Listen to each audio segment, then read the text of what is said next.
কোটি টাকা দেয় এবং এতে করে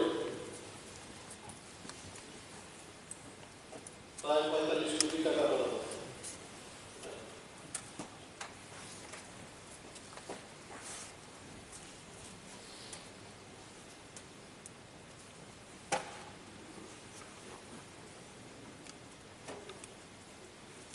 বাড়বে না, 30 কোটি টাকা বরাদ্দ। আমি এখানে সবাই অবগতির জন্য জানাচ্ছি, এটা নিয়ে অনেকে অনেক সময় একটা দাবি তুলেছে যে বিধায়ক এলাকার উন্নয়ন প্রকল্পে একটু বাড়াতে হবে। আমি জানি এটা খুব অসুবিধা হয়, আমাদের সবারই অসুবিধা হয়।